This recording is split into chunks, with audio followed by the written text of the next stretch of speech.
Je connais pas beaucoup de peuples moi, sur la planète qui ont voté 2 fois non à un référendum démocratique pour devenir indépendant. Tu sais, moi, je suis allé au Burkina Faso, puis je suis allé en Guinée, puis c'est pauvre, c'est les pays les plus pauvres de la planète. Il n'y en a pas un là-dedans qui reviendrait colonie de la France. Hein.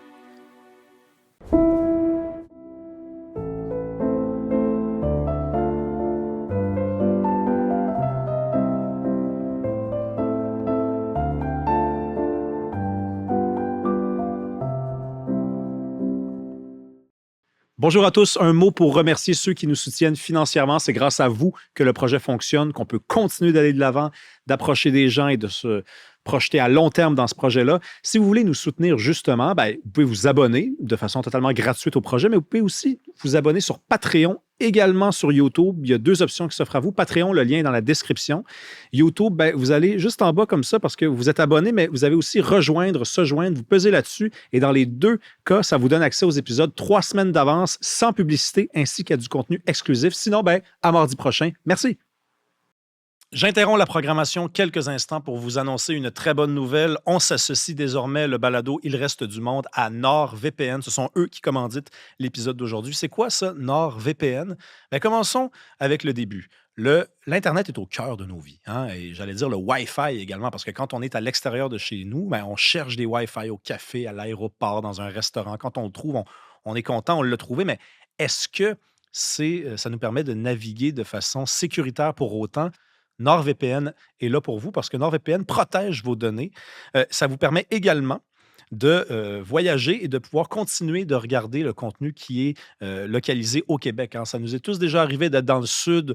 C'est le jour de l'an, c'est Noël. On veut regarder le bye-bye, puis c'est bloqué. NordVPN vous permet donc de protéger vos données, de ne pas vous les faire voler, et ça vous permet donc de déplacer la localisation de vos appareils. C'est disponible sur tous les appareils, c'est important de le préciser, tablettes, téléphone cellulaire, ordinateur, télévision intelligente. Vous allez avoir la même connexion, là, c'est la même vitesse. Comment ça marche? Vous allez dans la description, pesez sur le lien, et ça vous permet, si vous cliquez sur ce lien-là, d'avoir droit à 4 mois gratuits. Vous pouvez connecter 10 de vos appareils avec cet abonnement-là. Ça, c'est les appareils de toute la famille. Sinon, vous prenez 1 mois, vous payez, et si vous n'êtes pas satisfait, il vous rembourse. Allez, bon épisode. Bonjour à tous, bienvenue à un nouvel épisode d'Il reste du monde. Aujourd'hui, je me fais plaisir, puis je suis pas mal sûr que je fais plaisir à beaucoup de gens. On reçoit Régent Tremblay. Régent Tremblay, bonjour. Bonjour. La légende, on peut-tu dire ça? Bah, non? Non. Quand j'aurai fini. Mais là, ça veut dire que tu ne l'entendras jamais. Parce que tu n'auras jamais fini, tu vas toujours travailler. J'aime, ça veut dire, c'est probablement un des grands bonheurs de la vie, hein, de faire ce qu'on aime. Moi, ma première job, j'ai été draveur. J'avais 18-19 ans, sur Rivière-Onatchoué, Lac-Chipcha, au Saguenay-Lac-Saint-Jean, en plein air. On appelait ça un teuteux, là, les canaux à fond plat.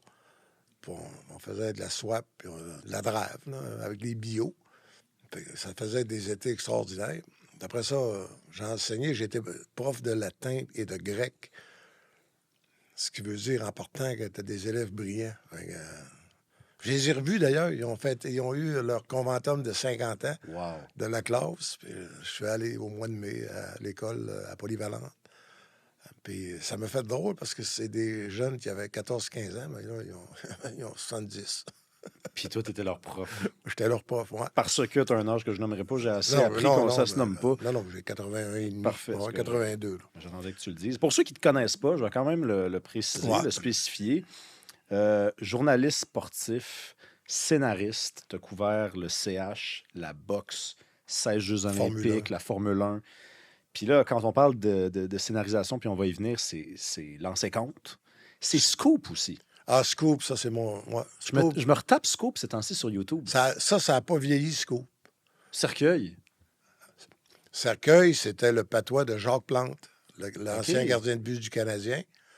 Et Rivard, je l'appelais Lionel Rivard, mais dans la vraie vie, c'était Lucien Rivard, qui était un collègue aux faits d'hiver à la presse quand j'ai commencé. Et le personnage de Lionel Rivard, c'est Thomas Duhem, le grand-père d'Éric Duhem. Oh! Thomas Duhem, qui était au pupitre le soir, lui, il venait du Saguenay, de Jonquière, donc il buvait de la Dow, la bière Dow. Et il y avait sa bouteille de bière dans le tiroir. Puis là, il y avait une fausse tasse de café. Puis les patrons le savaient, tout le monde le savait. Thomas prenait sa bière. Puis là, il disait Bleuet, viens ici. Mais tu sais, quand tu dis que ça n'a pas Ouais. vieilli, on dirait que je suis pas d'accord avec toi. C'est-à-dire que Ben, c'était- l'image a pas ça a bien vieilli quand tu regardes ça. La société a vieilli. Ah, mais c'est pas la même société. Non, c'est pas la même société. Mais ce que je veux dire, ça a bien vieilli dans le sens que l'histoire d'amour reste belle. Les personnages ont une passion du journalisme que j'espère que c'est encore ça. Mais ils ont une liberté puis un engagement que ça, c'est plus possible.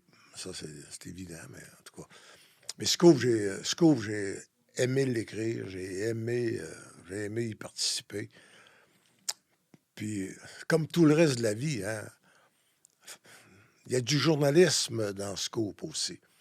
Dans la troisième saison, Émile Rousseau. Dans ma tête, Émile Rousseau, c'était beaucoup inspiré de Paul Desmarais. Dans ma tête, l'acteur qui aurait pu faire ça, c'est Yves Letourneau, qui mesurait 6 pieds. Oui. Il avait beaucoup de prestance. Alors que c'est quelqu'un de plus petit. Là, dans la Alors série. que Claude Léveillé est un homme d'à peu près à l'époque. Il devait mesurer 5 pieds 8. Ah, c'est Claude Léveillé qui joue? Qui joue Parce le que je rôle. le vois dans le générique, Ouais. puis je remarque, là, je fais, Ouais. ça doit être quelqu'un. puis C'est Claude lui. Léveillé, OK. l'auteur de Frédéric, puis Oui, Les ben vieux oui. pianos. Et le réalisateur, Georges Mialka, un Hongrois, puis un maudit que je l'ai aimé. On s'est offert de descendre se battre dans la ruelle, dans un meeting d'écriture. Là. Mais Toi, tu te débattais avec du monde Oh, pas pire ouais. quand même. Là. Oui. Mais bref, je l'aimais parce qu'il y avait du génie. Et lui, il m'avait dit la haute finance, la très haute finance, rendue à ce niveau-là, c'est de la poésie. Et c'est. Fait que là, j'ai plié. Bon, j'ai dit, correct, ça va être Claude Léveillé. J'y croyais pas. Mais Claude Léveillé était habité par Scoop.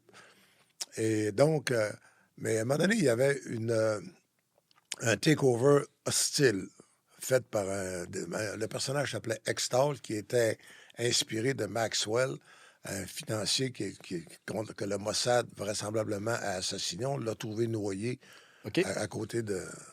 Donc, il faisait... Et là, moi, je suis scénariste, puis une des affaires les plus difficiles à écrire pour un journaliste, ben pas pour un auteur, c'est un personnage qui est plus brillant que l'auteur. On veut pas l'admettre. Non, mais comment tu fais? Ouais. Comment tu fais pour penser, puis inventer, puis concevoir un personnage qui est... C'est pour ça que ça m'inquiète toujours quand je vois un film avec un tueur en série. Je me dis, surveiller l'auteur. Ben oui. Ben, c'est comme Patrick Sénécal qui se fait toujours poser cette Qui se fait poser question-là en entrevue. Et c'était un show de Robert Charlebois, puis à la Place des Arts, je pense. Ouais. Et j'étais assis juste en avant de André et de Paul Junior, les fils de Paul Desmarais. Puis évidemment qu'ils suivaient Scoop. Hein. C'était eux autres qui étaient propriétaires de la presse. Puis ça s'appelait l'Express. Et il était là. Fait que pourquoi se faire chier à essayer de... Je me suis tourné, j'ai dit, André, parce que je tutoyais André. Paul Junior, non. Parce qu'André, c'est niaiseux, mais il y avait ses billets de saison au forum à côté des miens. Fait que je me suis viré de bord, puis là, j'ai dit, je suis pris, parce que là, j'ai une histoire dans laquelle Émile Rousseau est la victime d'un takeover et hostile.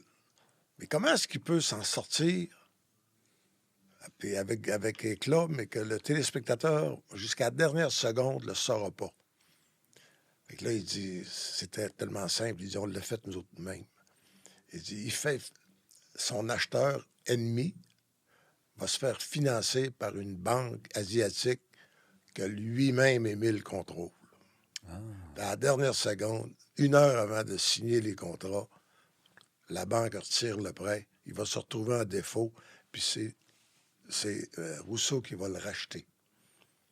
Ça, c'est incroyable. C'est un vrai travail de recherche, là. Ah non, Scénaristique. Tu demandes à quelqu'un qui ressemble au personnage de se mettre dans la peau du qui a personnage. inspiré le C'est personnage. incroyable. C'est Mais incroyable. non, mais je veux pas je veux pas faire dérailler l'entrevue, mais c'est juste pour dire le journalisme, moi en tout cas dans ce que j'ai fait, est toujours proche de l'œuvre. Lancer compte, je ne le dirai jamais, mais ça c'est telle histoire, telle histoire, telle histoire, telle histoire. Quand j'ai écrit Urgence, j'ai fait la même affaire. Pour Urgence, j'avais un personnage un chirurgien cardiaque. Sais-tu le feeling, toi? Quand le cœur est là, puis là, il sort. Là, d'abord, il t'ouvre ça avec une ciron. C'est un job de charpentier. Là, il ouvre le sternum, puis il va te chercher le cœur.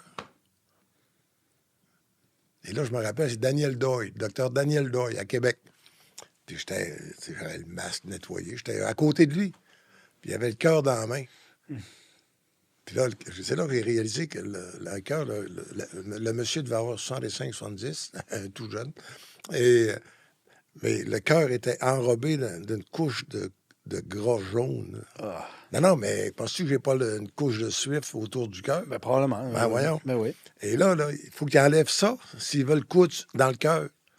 Et là, il enlevait ça. Puis là, il avait dans la main le cœur. Puis là, il dit, si t'es croyant, l'âme doit flotter quelque part. Aïe, aïe. Parce que là, le sang est détourné vers le cœur artificiel. Et là, il y avait un autre chirurgien. Mais je veux dire, si t'es là, si tu le vois, puis moi, j'ai toujours dit, le journalisme, à l'université, il enseigne probablement tout ce qu'il faut, sauf une affaire. Sers-toi de tes 5 sens. Tu rentres dans un vestiaire, regarde.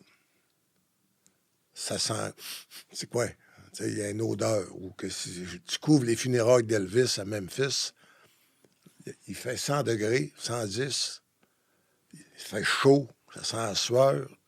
Il y a du monde qui t'offre de l'eau. Fait que ce que tu écris, tu l'as vu, tu l'as senti, tu l'as palpé. Alors que là, tu arrives, mets le micro dans la face de ton téléphone, le gars t'aligne 3 quotes que c'est préparé par Chantal Maccabé, puis là, tu reprends ça, puis tu mets ça dans un logiciel qui transfère ça, puis c'est ça que toi, tu vas lire le lendemain matin.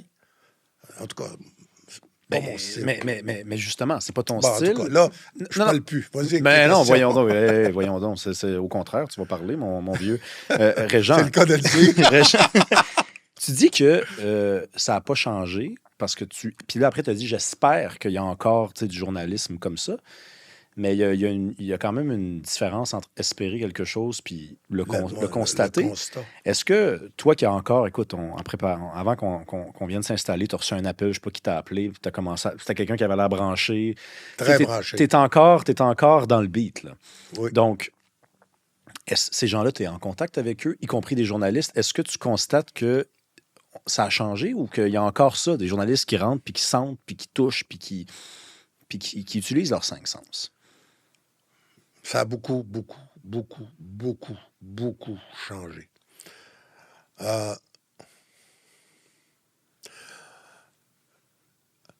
Je dirais, j'ai presque de la peine. Moi, j'ai des collègues, là, ça fait 2-3 ans, j'ai quitté le journal. Mais les gars de beat, là, que ça fait 10, 12, 14 ans, ils n'ont pas le numéro de téléphone cellulaire des joueurs.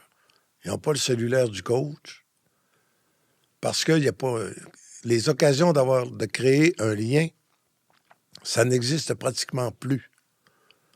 Je veux dire, ils ne sont pas dans le même avion. Ils ne sont pas dans les mêmes autobus. Ils ne sont pas dans les mêmes taxis. Souvent, ils ne sont pas dans le même hôtel. Puis jamais ils vont aller manger avec les joueurs, puis jaser. Puis Ce que je veux dire, c'est... Réalises-tu la perte pour un journaliste? Penses-tu qu'un journaliste qui aurait la chance d'établir un lien réel, mettons avec Nick Suzuki, tu sais, il vient de se marier, sa femme est enceinte, je ne sais pas, mais je veux dire, si tu établis un vrai lien, tu vas être au courant, tu vas partager, ce qui ne t'empêchera pas de dire Nick, j'aimerais ça faire un profil, on peut-tu prendre 1 heure? Mais tu vas avoir déjà 80% de ton background. Et ce que tu vas écrire, l'entrevue ne va pas lire, il va camoufler les affaires. Il faut être brillant. La règle d'or, il y a 50 ans, c'est la même qu'aujourd'hui. Arrange-toi pour ne pas nuire à ma famille, pas blesser les enfants. Le reste, t'écris ce que tu veux. En tout cas, c'était ça, nous autres. Mais tu réalises-tu la richesse que le lecteur aurait le lendemain? Es-tu capable de me dire qui est Nick Suzuki? Capitaine du Canadien, ouais. Il a eu 100 points cette année. Tel numéro. C'est qui le reste? Mais ça, c'est de la faute à qui? Est-ce que c'est parce que tu as dit que tu as de la peine, fait que c'est comme si... J'ai de la peine pour le journaliste. C'est ça. C'est comme s'il n'était pas tout à fait même responsable de ça. Ah, c'est pas de la paresse, là. Mais qu'est-ce qui est arrivé? Ce qui est arrivé, c'est la mainmise. D'abord, ça a passé par la mainmise de la télévision sur le sport professionnel. Après ça, donc, à un moment donné, les propriétaires, puis même les athlètes et les agents des athlètes ont réalisé que c'était plus rentable et plus important de prioriser l'image que, dans le fond, la vérité. Et ensuite est arrivé l'Internet, les réseaux sociaux. Je me mets à la place du Canadien, moi. Comment tu fais pour contrôler absolument Habs, puis Hockey 30, puis je veux dire, il y a quoi? Il y a 20, 30, 40, 50 sites qui passent du Canadien qui recyclent des quotes niaiseuses. Ça marche, là. Puis en plus, c'est rentable. Ah oui. Mais en réalité, penses-tu que le site a vraiment... que l'importance du site, c'est d'informer le monde ou bien ça va du clic pour ramasser le cash? Le Canadien est conscient de ça. Fait que le Canadien, pour protéger à juste titre son produit, là, parce que les joueurs, c'est un produit de consommation. Donc, pour protéger ses joueurs, il les encercle, il les encadre, il les filtre, et ça fait que le Canadien gagne 4-3. Tu sors, donc, t'as un héros, t'as le gardien, t'as peut-être celui qui a comme une gaffe, mais je veux dire, ce qui était l'esprit du journalisme, il ouvrait la porte du vestiaire 10 minutes après la défaite. Le gars qui avait fait la gaffe, il était encore écrasé là.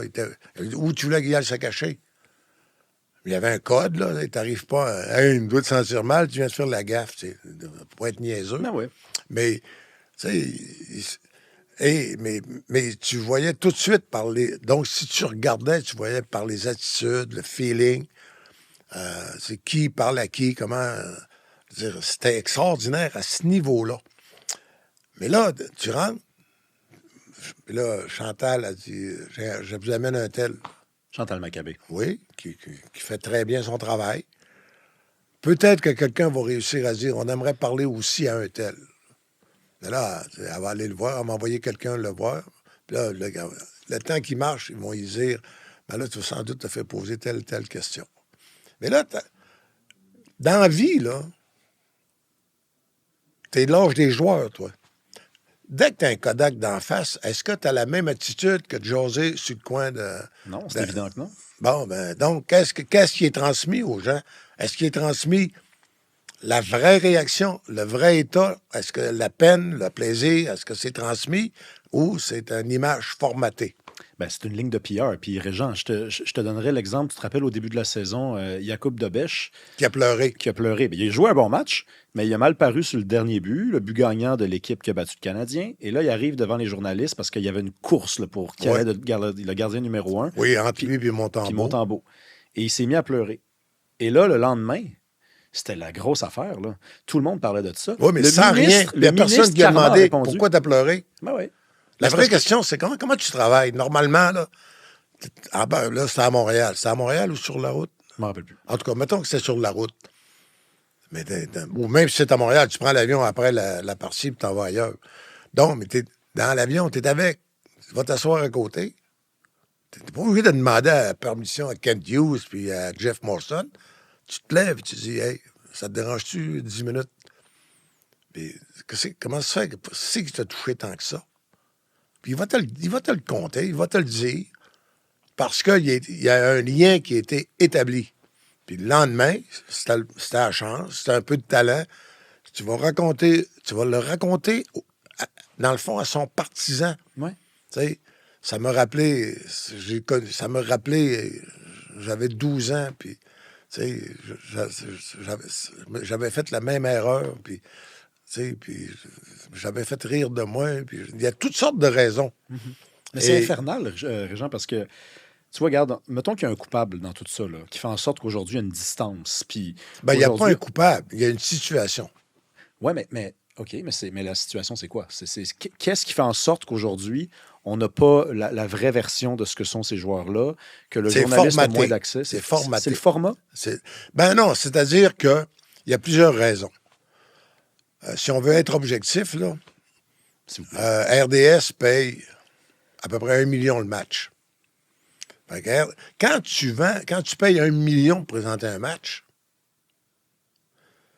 tu vas l'étirer en présentant un avant-match de 2 heures, puis un après-match d'au moins, l'antichambre, au moins 1 heure. Ça veut dire que tu peux vendre des commerciaux pendant 5 heures. Le lendemain, tu vas présenter Canadien Express. Tu peux glisser des commerciaux dedans. Tu vas essayer de maximiser. On s'entend? Fait qu'il y a-tu quelqu'un qui va aller dire que c'est un spectacle de cul, ça vaut pas la peine de regarder ça, quand tu as payé 1 million pour le montrer? Donc, ils sont pas obligés de le dire. Ils prennent du monde qui vont aimer ça. À partir du moment où l'organisation peut s'adresser direct. En plus, c'est France-Margaret Bélanger qui est une super bolle, qui est brillante. Elle a fait un deal, ça n'a pas été long, elle a fait un deal avec Crave. Crave, c'est qui, ça? C'est Bell, l'actionnaire du Canadien. Elle a fait un deal pour une série documentaire où c'est un réalisateur dans un produit contrôlé par les Canadiens qui est présenté à Crave, qui appartient dont le Canadien est un cousin, mettons, de Crave. Et c'est très bien fait. C'est drôle quand même parce qu'il y a comme une contradiction parce que on a... à l'époque, on avait des journalistes qui prenaient l'avion avec les joueurs, ils pouvaient leur parler et ils avaient donc une meilleure relation, mais ils osaient aussi peut-être plus les critiquer, alors qu'aujourd'hui, il n'y a pas la relation, mais il n'y a pas la critique non plus parce qu'il y a le partenariat que tu as décrit. C'est quand même spécial parce que quelqu'un qui a manqué le début de la conversation pourrait dire « Ouais, mais là, s'ils ne voyagent plus ensemble, c'est bon. Ça veut dire qu'ils peuvent plus les critiquer. Ils n'ont jamais mangé ensemble. » Ben oui, mais penses-tu que les chroniqueurs parlementaires ne mangent pas avec les députés et les ministres? Le restaurant s'appelait le parlementaire. Pourquoi tu penses? Oui. Parce que... Mais je pourrais raconter une couple d'anecdotes, mais nous autres, on arrivait... mettons, par exemple, on arrivait avec les Canadiens, là, on revenait de Pittsburgh, on arrivait à 1h du matin. Là, Claude Saint-Jean, qui est l'ancien lutteur, avait un steakhouse à Greenfield Park. Alors là, on arrivait là vers 1h30. Puis Serge Savard était là, puis Guy Lapointe, puis Patrick Normand chantait au piano-bar. Moi, c'était pas un piano, je jouais de la guitare. Mais c'est Patrick Normand qui... Puis là, on l'appelait le bœuf. Le bœuf attendait. Là, penses-tu que la game de hockey, qu'elle ne se rejouait pas à table, là? Des fois, Lambert arrivait, puis d'autres. Et ça jasait là, jusqu'à 2-3 heures du matin. Mais la règle, c'était nuis pas à mon couple, puis nuis pas à mes enfants. Le reste, c'était la règle. C'était pas écrit. C'était ça. Mais quand même, ça prenait quand même des couilles pour, après avoir soupé avec quelqu'un. Mettons, là, tu soupais avec Guy Lafleur, puis 2 jours après, très mauvais match. Tu te ramassais. Ouais, non, mais je comprends, mais c'est quand même... Moi, tu vois, j'ai pas le même âge que toi, puis moi, c'est quelque chose que j'imagine moins bien. Moi, je sais, le monde est plus complaisant aujourd'hui. Probablement, mais c'est que ça. Bertrand Raymond, mais les gars se fâchaient. À un moment donné, ça boudait 2-3 jours. Puis là, Fait que là, tu n'avais pas d'informations. Fait que tu allais chercher ailleurs. ben, il y en a d'autres. Mais il y a autre chose que je veux te mentionner, c'est l'autre jour, quand Guy Lafleur est mort. Mais ça a duré longtemps, Ouais, ça. ouais. Je veux dire, les années de Patrick Roy, de Carbeau, la dernière Coupe Stanley, là, on voyageait avec eux autres. Quand est-ce arrêté? Donc, le voyage avec les... Moi, je dirais que c'est Bob Gainé qui a mis les journalistes dehors en 2001-2002 à peu près. OK. Et by the way, penses-tu que ça a amélioré l'équipe? Ils ont eu un club pourri pendant 15 ans. Je veux te parler Oui. quand Guy Lafleur est mort, Oui. je suis allé prendre une bière dans une taverne dans Hochelaga. Puis c'était comme, ça passait à la télé. Là. Puis là, le monde avait des têtes d'enterrement. Puis le propriétaire est arrivé, puis il m'a dit, il est déjà venu ici, Guy Lafleur, avant une game. Puis il a bu un coup, puis après, il est allé jouer, puis il a eu une bonne game. Puis là, je me suis dit, attends une minute, il y a un joueur du Canadien qui est allé boire une coupe de bière. Toi, tu le crois pas?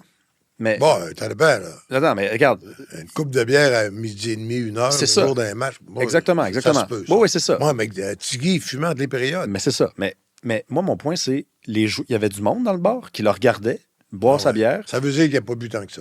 Oui, peut-être. La légende que tu t'es fait raconter, là. C'est peut-être pas vrai. Divise-la par 2. Mais mon point, Régent, c'est que aujourd'hui, ça s'imaginerait même pas un joueur qui irait même prendre un café sans se faire prendre en photo, que ça se ramasse en ligne, que le monde dit c'est là qu'il prend son café.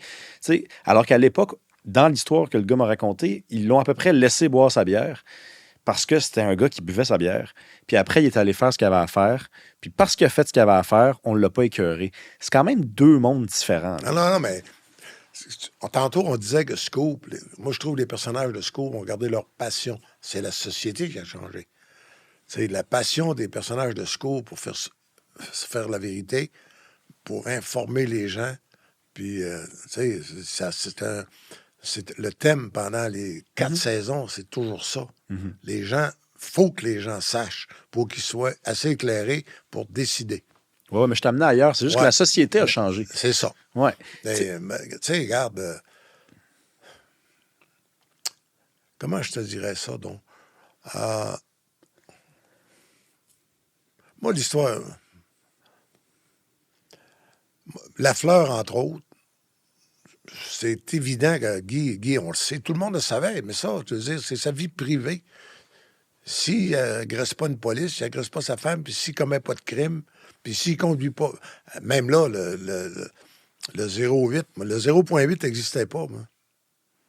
Un gars prenait 5-6 bières dans l'avion en rentrant de Détroit, puis c'était correct. Tu prenais ton char et t'en allais.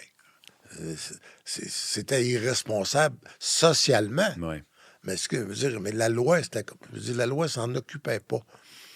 Mais tu as raison, c'était.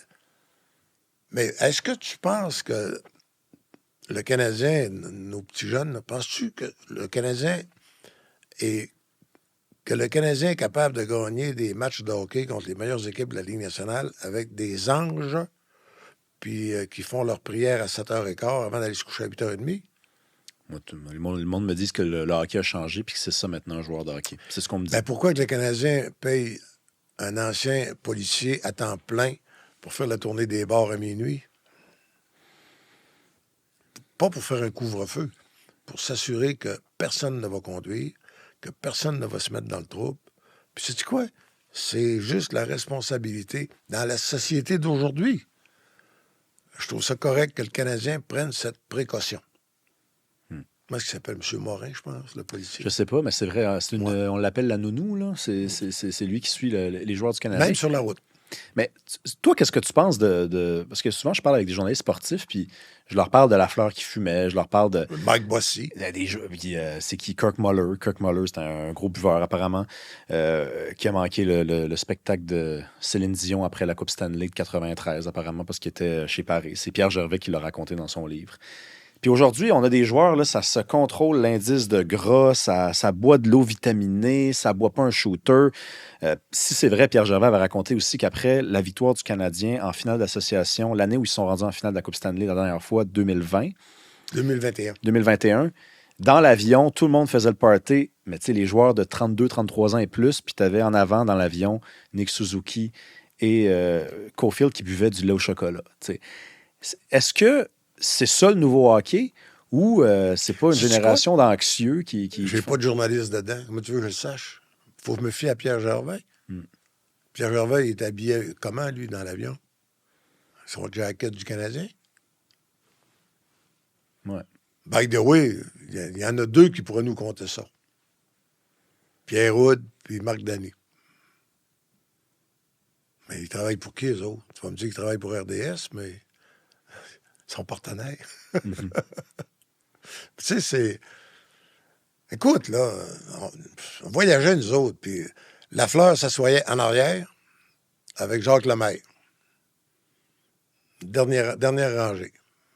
Lafleur sortait un 26 onces de Tia Maria. Puis Lemaire, lui, s'occupait d'avoir le lait. Les gars. Ça coûtait plus cher à Lafleur.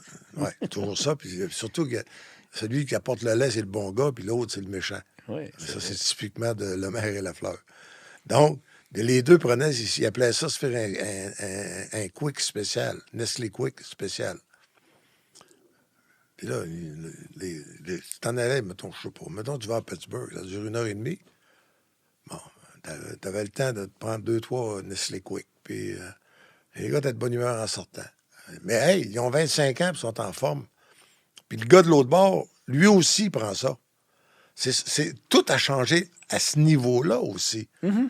Je veux dire, moi, les gens qui me disent, ou les gens qui vont dire là, que le Canadien des années 70 battrait ce club-là, il allume, là.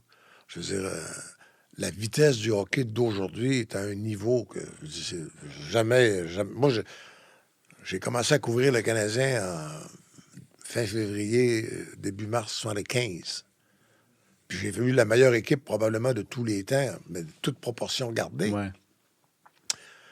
Mais, je veux dire, mais les gardiens de but étaient moins bons de l'autre côté. Ça fait que Lafleur pouvait lancer de la ligne bleue. Puis, mais à l'époque, c'est qu'au lieu de dire que le gardien avait été pourri, on disait quel lancer de Lafleur. C'est vrai.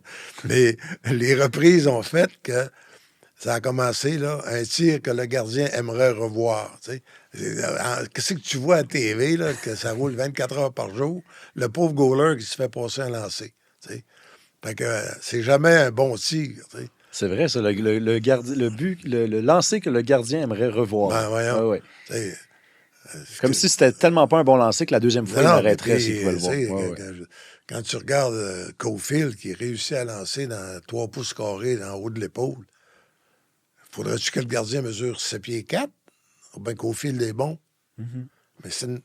Mais ça, c'est des conséquences de... C'est des conséquences de l'information continue, puis et de la... Faut bien qu'ils parlent de la règle qui n'a pas été faite. Ils n'ont pas parlé au gardien. Ils n'ont pas son point de vue. Ils n'ont pas le point de vue du gars qui a lancé. Ils n'ont pas le point de vue du gars qui a fait la passe. Ils n'ont pas le point de vue du... Qu'est-ce que tu veux qu'il fasse? Ils analysent. Ce que tu lis, là ce que tu lis dans les grands médias, c'est quoi? C'est l'analyse. Il y a une quote, là, et tu suces la quote pendant 600 mots. Ah ouais. Ouais, mais c'est vrai qu'il manque de...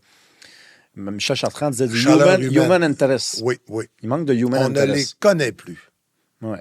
On ne les connaît plus, puis ils veulent pas non plus qu'on les connaisse trop, parce que là, en dehors peut-être du mariage incestueux entre certains médias qui ont des contrats avec l'équipe, il y a juste le fait qu'aujourd'hui, ils sont filmés, fait que tout peut se ramasser sur les réseaux sociaux.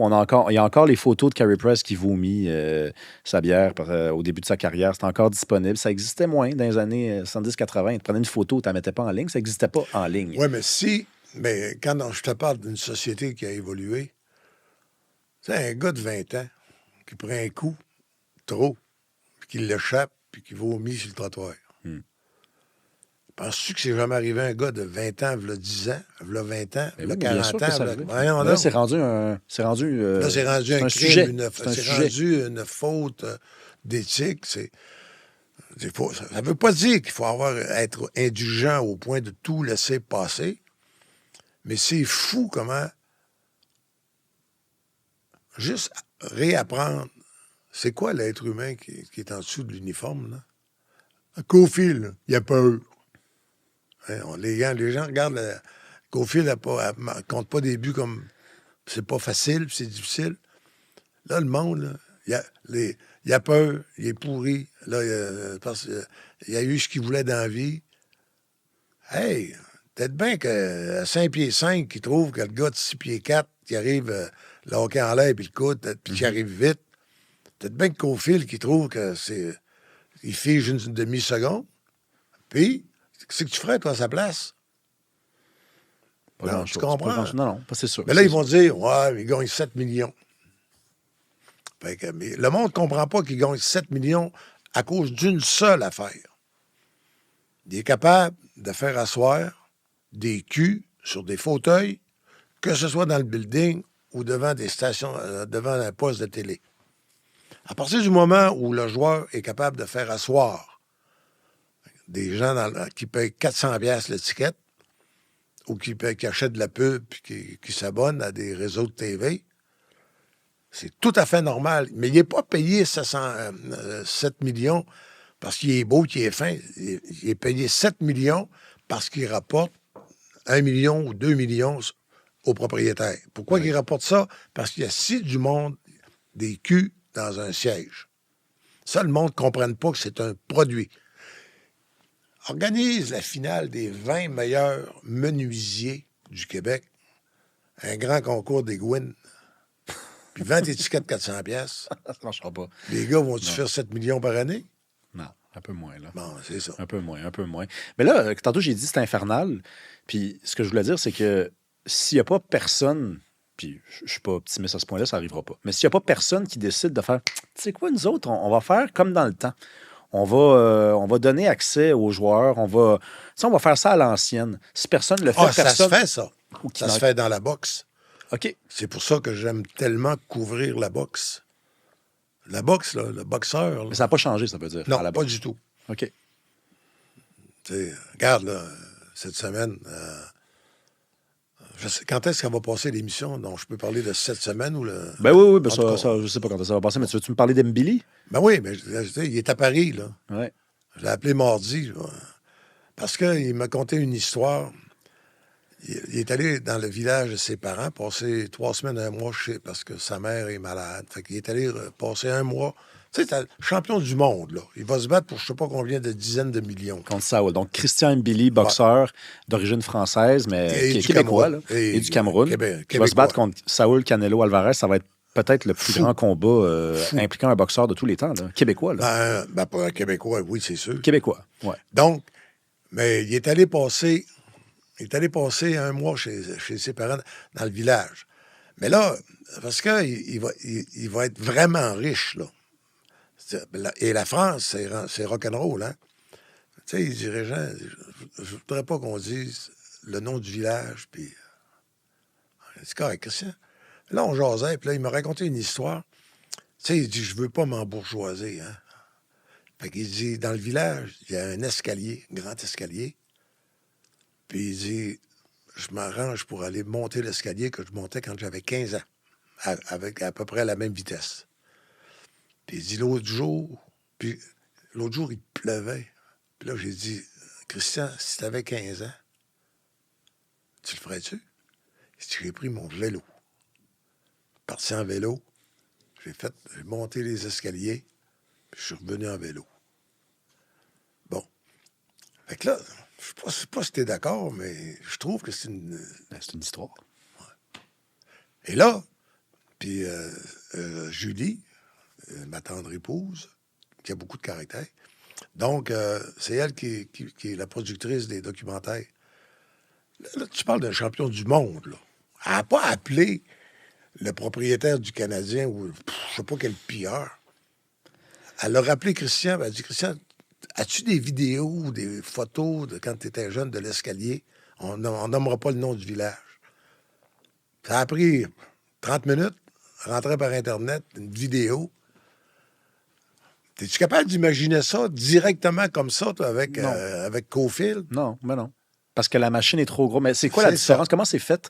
Qu'est-ce qui fait que c'est différent? Est-ce que c'est parce que... Les traditions du sport. Les traditions. Puis c'est moins contrôlé dans le sens que il y a 4 fédérations WBA, WBC. IBF. C'est des promoteurs. Et c'est pas comme le Canadien. C'est pas vendu à temps plein puis ils ne contrôlent pas la TV. C'est très différent. Donc, à toutes les fois, ils font un gala. T'sais, comme par exemple, Makhmoudov. Makhmoudov, le gros russe méchant, qui est un vrai c'est un archange. Là. Qui mesure 9 pieds, là. 6 pieds 6. Bon, Mais ses enfants parlent français puis vont à l'école ici. Ah oui? Ben oui. Et donc... Parce que lui, il parle pas français. Arslandak Makhmoudov, là? Makhmoudov, Correct. Oui, oui, oui. Il parle un anglais vraiment correct, là, mais écoute, tu pars de la Tchétchénie, tu arrives ici, puis là, tu es plongé dans un milieu anglophone, puis les négociations, puis en plus, ils apprennent le français. Mais c'est plus facile pour les Latins. John Rubio parle français vraiment bien. Mais ce que je veux dire, il est allé se battre à Londres contre Tyson Fury. Il y avait 71 000 personnes. Tu sais quoi? Mais là, pour attirer 71 000 personnes, ça prend de la promotion. Fait que là, Tyson Fury, là-bas, lui, il a son occupation double à lui tout seul, là, avec sa famille. C'était une espèce de show à la carte de chienne. Puis Makhmoudov, tu sais, là, ils se sont fait peur. Puis là, ils font le fait. Mais les deux gars s'aiment bien beaucoup. Mais ils ont donné un show. Puis à la fin du combat, Joshua était sur le bord du ring. Là, mais Tyson Fury avait battu Makhmoudov. Là, c'est toi que je veux. Donc, il y a une partie de promotion, d'information, qui fait qu'il y a une relation qui est établie. Les journalistes ont pogné l'histoire. Ça a décollé. Mais le Canadien s'est vendu. Le premier match, là, tout est vendu. Puis les billets de saison, c'est vendu pour l'année. Puis la liste d'attente, ils sont pas obligés de... C'est ça, c'est comme s'ils nous prenaient pour acquis. Non? Mais vous êtes plus qu'acquis. Oui, c'est ça. Mais je trouve, par contre, que le Canadien, je trouve qu'il est respectueux. Comment est-ce que tu peux être respectueux puis facturer 412$ pour un match Canadien-Toronto? Ça fait 824. Plus le parking, t'es rendu à peu près 860. T'as pas bu une bière en plus, non? Non, faut pas. Non. Mais un billet pour le samedi, là, mes billets, là, quand c'est Toronto, c'est 412 le ticket. En saison régulière. Puis Toronto, c'est rendu un club de cul. Mais il y a toujours un homme d'affaires de Toronto qui est à Montréal la fin de semaine, qui est prêt à payer le gros prix pour aller là. Bon, ça, il tente de voir perdre son équipe. Je veux qu'on parle de boxe. Oui. Parce que ça, c'est une passion commune qu'on a. Je t'ai déjà vu le combat de Rivas contre le gars de la Nouvelle-Écosse pour une ceinture. Ah oui, on était dans, ouais. dans un café. C'était dans une salle de spectacle. De spectacle, sur la rue Sainte-Catherine. Sur la rue Sainte-Catherine, c'était pas au Monument National, un truc de même. Quelque chose de même. Oui. Non, pas au Monument National. Je pense pas. Mais c'était sur la rue Sainte-Catherine. Oui. À l'Olympia, peut-être? Peut-être à l'Olympia. C'était à l'Olympia. C'était à l'Olympia. Avec les masques. Oui, effectivement. Et les SS des masques. Oui. Toi, t'as pas aimé ça, cette période-là. On va en parler tantôt. Ouais. Parce que tu habites aux États-Unis puis tu as un regard différent sur le Québec. Mais la boxe, d'abord, c'est qui le plus grand boxeur québécois de tous les temps? Je pense que c'est là, Christian Billy est en train de prendre une option. Mais mettons ceux qui sont nés ici. Oui, non, mettons qui ont appris leur boxe ici. Ça ferait une belle distinction. Oui. Adonis Stevenson a appris sa boxe au Québec. Jean Pascal. Lucien Boutet a appris sa boxe en Roumanie. Christian Billy a appris sa boxe en France. Makhmoudov et Beterbiev en Russie. Mais c'est quand même des Québécois. C'est des Québécois. Parce qu'ils sont entraînés puis promus par des Québécois. Par des Québécois. Mais si on les considère tous, c'est Beterbiev. Beterbiev pour toi? Oui. Non, Beterbiev, c'est un niveau, là. Puis Beterbiev, regarde, encore là, j'ai des photos dans mon téléphone. Je veux dire, à un moment donné, il était champion du monde. Je suis allé souper chez lui. Il était à Notre-Dame-de-Grâce, dans son condo. Le bel moment était là. On préparait un souper à la Tchétchène, là. Puis à un moment donné, j'ai oublié quelque chose. Fait que j'ai remonté. Mais tu sais, j'ai mal aux genoux. J'avais été... juste avant que je me fasse opérer, j'ai 2 genoux. Tu étais parti puis tu étais retourné chercher quelque chose? Chercher quelque chose. Il était en train de laver le plancher. J'ai dit, Arthur, j'ai dit, mon Dieu. Puis là, j'y ai pensé, j'ai dit, j'ai oublié de me déchausser, hein. Parce qu'il est musulman très pratiquant. Puis il a souri, tu sais, puis il dit, bad knees. Le fait qu'il est correct. Mais, tu sais, tu réalises-tu le lien que ça crée? Après ça, mettons, il se bat à Chicago. Je l'ai vu à Chicago. Le combat est fini. Tu demandes au promoteur local, moi, il faut que j'écrive, là, je suis deadline. Peux-tu m'amener Beterbiev? Là, t'as l'ordinateur, là. Mais c'est Beterbiev qui vient voir les. J'étais avec M. Boulay, du Journal de Montréal, un excellent chroniqueur de boxe. Et il t'amène Beterbiev. Avec Beterbiev, là, il n'y a pas de filtre. Il sait que tu le crosseras pas. Tu es allé chez eux, puis tu as mangé chez eux. Mais il va répondre à tes questions, par exemple. Puis pose les questions que tu voudras. Puis s'il ne veut pas répondre, vas-y, celle-là, je ne veux pas répondre. Je reviens à ça, le lien. Ça ne veut pas dire que penses-tu que normalement je vais aller à Riyad là, pour Mbili contre Canelo Alvarez? Penses-tu que ringside, que je vais être impartial? D'abord, l'impartialité, là, ça n'existe pas dans le journalisme. Bon, mais je suis content de t'entendre le dire parce que c'est sûr que moi, depuis tantôt, j'ai envie quand même de te reposer la question de tantôt, à savoir, serais-tu capable d'écrire un texte dur sur Beterbiev? Ben oui. S'il mangeait à voler contre Bivol? Ouais, tu dis, il a vieilli, il est moins bon, puis il a commis une erreur. Il s'est mal entraîné. Serais-tu capable de dire ça s'il s'est mal entraîné? Oui, mais là, il faudrait avoir la preuve. Absolument, si tu l'avais. Si tu l'avais. Ben oui. OK. Parce que tu es allé manger chez eux, puis oui, mais ça... t'as pas enlevé tes souliers. Ça, non, mais... J'ai compris pourquoi, mais je veux dire... Parce que les musulmans, dans une maison musulmane, t'es supposé... Non, mais tu comprends mon point, c'est que... Oui. Oui, mais, hey, tout journaliste, dès que tu écris... Maintenant, tu fais une entrevue... Comme là, on fait une entrevue d'une heure et demie. Si tu avais à faire 800 mots pour le journal, c'est toi qui choisis les lignes. C'est toi qui vas choisir les déclarations. C'est toi qui vas décrire l'attitude que j'ai, le ton, la posture. C'est toi qui choisis. Écrire, c'est choisir. Fait que moi, je vais couvrir les funérailles d'Elvis. C'est quoi, les 51 Cadillac blancs, les corbillards? C'est la police.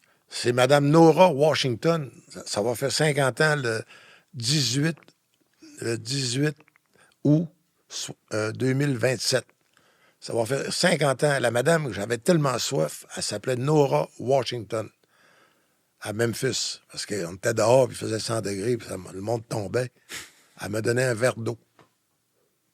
C'est drôle, hein? Mais regarde, ça fait 50 ans, je me souviens du verre d'eau. Puis son nom. Puis son nom. Le PR qui était là, oubliez ça. Mais ce que je veux dire, c'est toujours le journaliste qui choisit. La force du Canadien, c'est que les joueurs puis le coach disent les bonnes affaires, les bonnes lignes. Ouais. Et pas beaucoup de lignes. Fait que là, le journaliste a beau se dire qu'il choisit. C'est à 4 quotes. Non, je comprends. Je comprends très bien. Puis je veux dire, puis je trouve ça honorable que tu. Non, mais je trouve ça honorable que tu sois suffisamment précis parce que tu pourrais, éclabousser à peu près tout en sautant dans. Non, mais c'est parce que tu fais la part des choses. C'est-à-dire que je pense que tu reconnais que les journalistes font. Tu as dit que tu avais été triste. Ils font avec ce qu'ils ont. Ils font avec ce qu'ils ont. Ils préféreraient avoir accès. S'ils avaient accès, j'imagine que tu crois qu'il y en aurait là-dedans, oui. la graine de ce type de journalisme-là. T'sais. Ben oui, mais regarde, comment je te dirais ça, donc? À un moment donné, c'est Dave Lévesque. Dave Lévesque a écrit un texte. J'ai trouvé que c'était un de ses bons textes de cette année, moi. Il l'a envoyé sur la route. Il a été coincé. Il a pris 6 vols, puis plus un vol annulé. Ça veut dire qu'il n'est jamais arrivé dans une ville. Il sortait de l'aéroport à 10 h, sautait dans un taxi, arrivait à 10 h 30. La pensée était à moitié finie. Elle soufflait en traînant sa valise. Là, il amène un joueur ou deux. Il ramasse des quotes. Il n'est pas dans le même hôtel. Là, il essaye de faire ce qu'on appelle un pre-game, un texte avant un match pour commencer à remplir le journal. Puis après ça, il s'en va à la partie, il parle pas aux joueurs. On regarde le match, puis là, à cause des nouveaux deadlines imposés par la réalité physique, mettons que le deadline... Pour Québec, le deadline est à 9h30. Tu as une idée que le gars qui est sur la route avec les Canadiens à Washington, il faut que le texte soit rentré à 9h30. C'est parce que si le match finit à 10h15, tu fais quoi? Fait que... Puis là, je veux dire, il essaie d'écrire ce qu'on appelle un running game, là, à peu près ce qui s'est passé. Puis là, il descend à course d'en bas. Là, il rentre. Il y a déjà 12 Kodak de près, de la presse locale. Puis mettons que Cofield est rendu à 48. Là, il amène Cofield. Cofield débite ses affaires. Ouais, je sais que je suis rendu. C'est sûr que ça fait de la pression. C'est 50 buts, c'est des légendes. Mais je travaille en équipe, je fais ça Bon, pour les joueurs. ouais, Tout. bon. Je pense pas à ça. Faut pas je pense pas aux 2 buts que je dois compter. Je pense aux victoires qu'il faut aller chercher. C'est ça. On les connaît toutes les lignes. Cournoyer disait la même affaire, il y a 50 ans. Mais ce que je veux dire, par ça, là, il faut qu'il remonte. Là, les autres, l'équipe s'en vont. Lui, il sort de là, il est 11h30, minuit moins quart. Dans l'aréna, c'est pas tout des centres-villes, ou c'est pas tout... Là, faut qu'ils... Là, mais là, heureusement, ils sont 3-4, là. 3-4, ils ont trouvé de travailler dans des conditions impossibles. Là, ils se prennent un taxi, puis là, ils rentrent dans un hôtel. C'est pas le même que les joueurs. Là, le club, eux autres, souvent, le club part à minuit, vont coucher mettons, au Minnesota. Toi, le lendemain matin, tu te lèves à 5h15 pour sauter d'un vol à 7h30 pour arriver à temps pour l'autre pratique. Fait que Dave, il a écrit ça, mais je réalisais. Après ça, le monde, c'est plate, c'est de la faute du gars. Lui, il a écrit tout ce qui lui était arrivé. Il a fait un texte, j'ai trouvé ça très intéressant. Mais c'est ça, mais finalement, c'est ça du vrai journalisme. Oui. Là, tu te dis, regarde, je vais vous montrer tout le cartilage. Là, comment c'est comme fait. ça que ça marche. Puis Ça, c'est la semaine que j'ai passée. Ben oui. Non, mais ça, c'est le fun, ça. Mais c'est rendu ça. Là, on continue de parler de boxe. Ouais. Parce que moi, j'ai un autre boxeur à te poser, Jean-Pascal. Oui. Parce que Beterbiev... Si c'est pas Beterbiev, c'est Jean-Pascal. Puis pourtant, je pense que si l'un avait affronté l'autre, il n'y a pas de doute que Beterbiev aurait gagné. Oh, oui. Mais pour moi, Jean-Pascal a affronté les meilleurs, alors que Beterbiev n'a pas affronté les meilleurs. Ah oui, Beterbiev, il a pris tout ce qu'il y avait. Ben oui, ben c'est parce qu'il faut que ça compte à un moment donné non plus. Mais là, quand il a battu en 2 rondes Smith à New York, là, Smith était... C'est quoi son prénom, lui? Parce qu'il a battu Callum Smith au Colisée au Toi, tu parles du gars qui était débardeur, là. Mais moyen boxeur, il était champion IBF. Il l'a passé en 2. Il l'a démoli en 2 rondes. Ouais. Mais Jean-Pascal, tu sais quoi, la vraie force de Jean-Pascal, je l'ai découvert. J'ai découvert cette force-là à travers le métier. Quand je suis allé à Nottingham, avec le combat de Carl Froch contre Lucian Boutet. Je couvrais le combat Lucian. Ah, t'étais là? Ben oui, j'étais là. Donc, je dis ça, ben oui, j'étais là. C'est comme si ça allait de soi. J'étais là. Merveilleux. Et j'ai été heureux au Journal de Montréal aussi. Faut pas, je veux dire, j'ai eu une liberté exceptionnelle. Là. J'ai fait ce que j'ai voulu. Mais j'ai pas l'impression que t'es amer, là. Non. Non. Et donc, mais Carl Froch, à un moment donné, la scène, OK? La pesée, c'est la pesée, et le jour même où le combat, c'est le soir, mais mettons, je pense, c'est la veille, le jour du combat ou la veille. Lucian, qui a toujours été entouré avec Stéphane Larouche, puis tout son masseur, puis il mange des œufs avec une feuille de salade, là, pour pas peser trop. À midi, c'était à peser. Sans prendre de café. Puis ils sont à l'hôtel. L'hôtel où était le clan Boutet. Là, à un moment donné, il y a un VUS qui s'arrête. Froch, c'est lui qui conduit, il débarque. Il y a des bottes de gars de la construction, des jeans.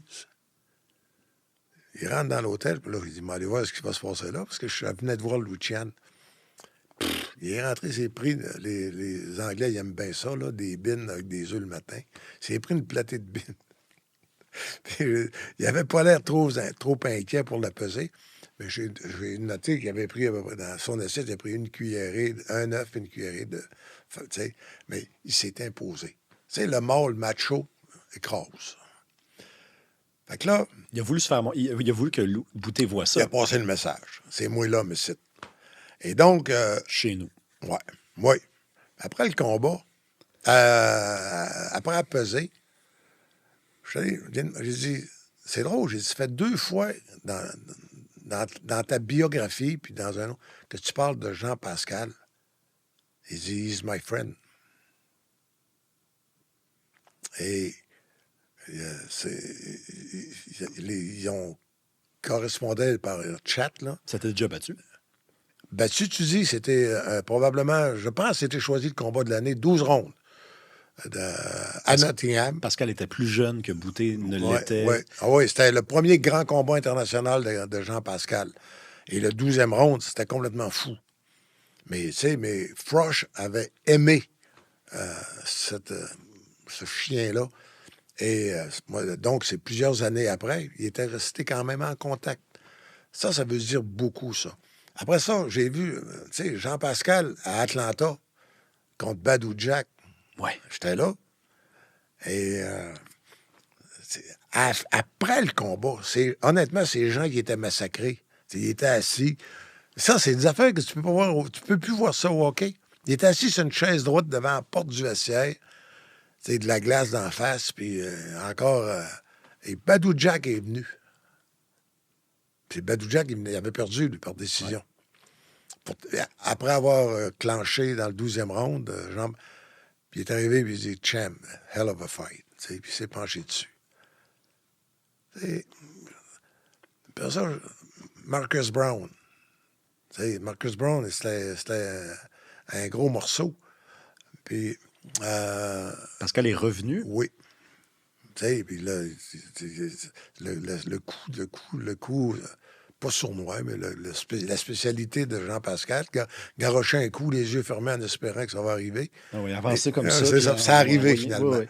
Mais donc, je viens de te nommer Badou Jack, une légende. Marcus Brown, qui s'est fait défoncer par Beterbiev. Après ça, je viens de te parler de Carl Froch. Et il a battu, alors qu'il était considéré numéro 1 au monde, livre pour livre, Chad Dawson, ici au Centre Bell. Fait que là, tu parles de... Même si son souvenir est bon, Régent, oui, je dans sais. ce combat-là, ça a été arrêté à cause d'une coupure. À cause d'une coupure. Les 2 derniers rounds... Dawson est en train de remonter. Dawson est en train de remonter. Mais Jean-Pascal nous a donné des shows. À un moment donné, c'est le combat de la retraite. Il a 5 ans, il s'est battu 14 fois depuis ce temps-là. Il a eu le temps de redevenir champion du monde après sa retraite. Ça, c'est du grand Jean-Pascal. Fait que là, c'est son dernier combat, c'est une légende. Le Journal de Montréal, on les convainc. Fait que t'as Miami, un ancien piste de course dans un quartier cubain. le ring monté, il y a de la boue, il y a une affaire de fou. On se retrouve là, mais c'est gros parce que c'est PBC, Al Heyman, de gros réseau de TV, puis Ahmed El Biali, musulman, fils de riches arabes, puis qui vivait, je pense, en Floride. Mais tu sais, il était invaincu, puis c'était vraiment, c'est lui qui ferait pleuvoir les millions, pour ne pas dire plus, sur PBC. Et là, Jean prend l'avion le matin de la conférence de presse, le vol est retardé, il arrive tout croche. On jase avec avant la conférence de presse, puis il dit, non, regarde bien ça. Puis là, le combat commence, et il l'a knocké en 6 rondes, tu sais.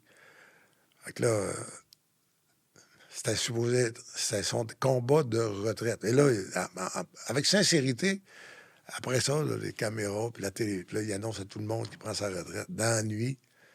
En tout cas, je pense qu'il a jasé avec Jean-Charles Lajoie, je sais pas trop, mais finalement, 3-4 jours après, finalement, Mais tu sais, Régent, le fait que tu en parles en riant, Ouais. en souriant, que tu aies des souvenirs, pour moi, ça doit compter quand on vient à trancher qui est le meilleur, qui est le plus grand boxeur québécois, parce que Ouais, même mais j'ai si... des beaux souvenirs avec Beterbiev aussi. Oui, mais je veux dire, Mais entre Beterbiev nous toi a et fait moi, moins là. rêver. Il nous a fait moins rêver, Beterbiev. Ah non, mais c'est parce que Beterbiev n'a pas le côté.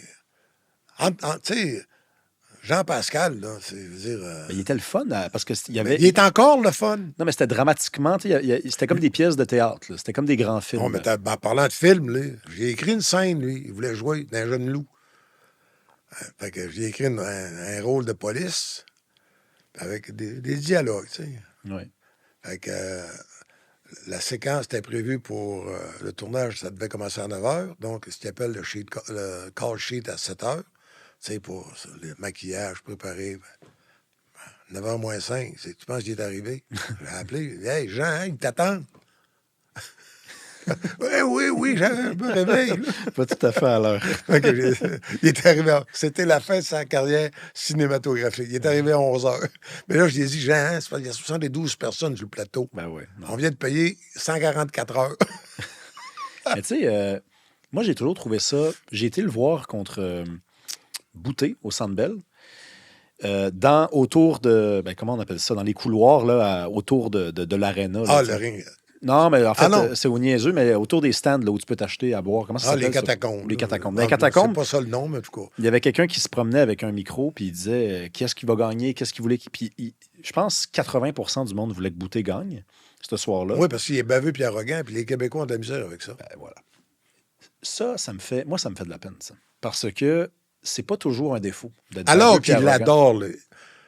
Jean, quand il a gagné son premier titre mondial là, contre Diaconou, le lendemain, il était sur la rue Saint-Denis, à l'envers du trafic avec sa ceinture. Puis il arrêtait le monde pour leur donner la main. Je suis Jean-Pascal, votre nouveau champion du monde. Mais il a une grande gueule. Et les Québécois ont de la misère avec ça. On est un drôle. On n'est pas le peuple là, le plus assumé mettons, sur la planète. Hein. Mais tu sais, Jean-Pascal, il allait partout dans le monde avec le drapeau du Québec. Ah oui. C'est un Québécois. Ouais. Il a grandi ici.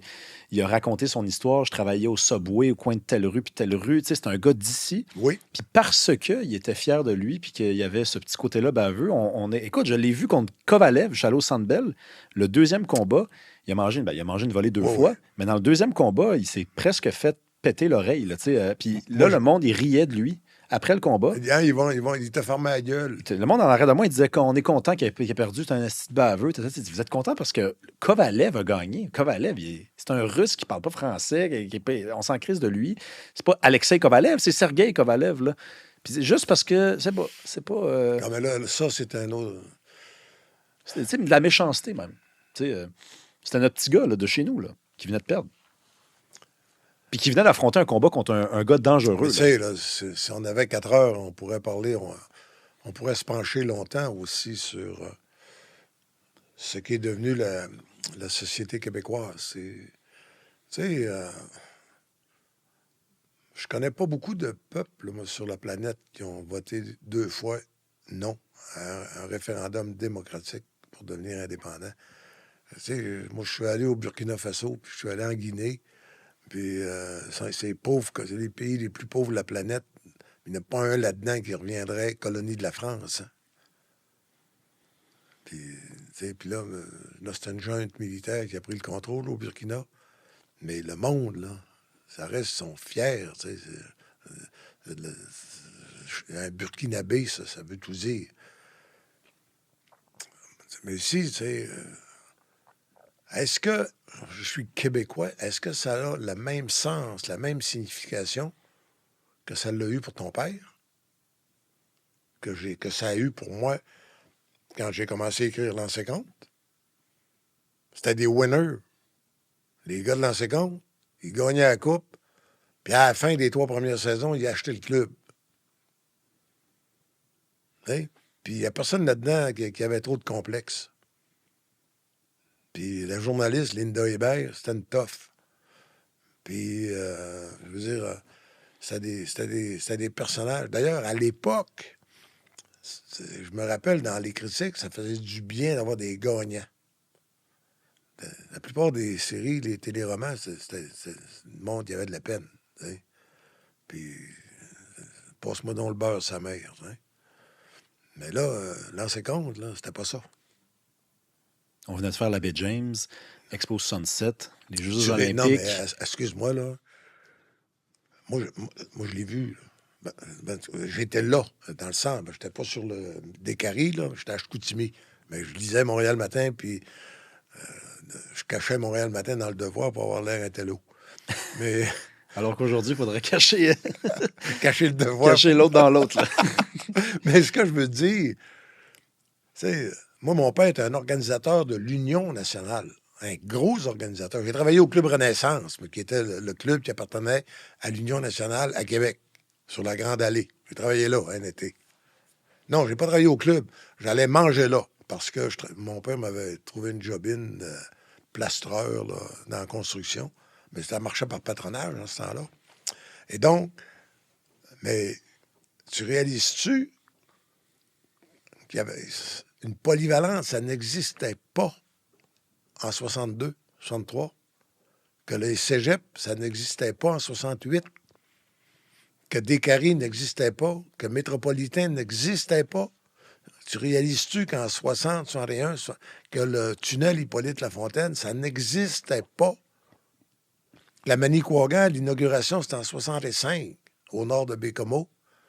Que la baie James, c'était un projet qui a été lancé en 70. Qu'on a fait l'exposition universelle en 67. Qu'on a fait les Olympiques en 76. Tu réalises-tu, c'était quoi le Québec? Là, tu n'es pas capable de faire réparer des nids de poules. Il faut que ce soit des bénévoles qui viennent réparer les nids de poules. Puis la mairesse il dit d'arrêter aux bénévoles. Non, mais tu réalises-tu? Non, mais Mais la vraie inquiétude que j'ai, moi, tu sais, j'ai pas ton âge, là. Toi, tu vas tout voir ça, mon ami. Je te le dis, prépare-toi. Tu sais, moi, j'ai des chances que j'envoie juste un bout. Mais à moins d'un accident, tu vas tout voir ça. Qui va réparer tes routes? Qui va reconstruire tes hôpitaux? Qui va reconstruire tes écoles? Qui va réingénierer tout le système de santé?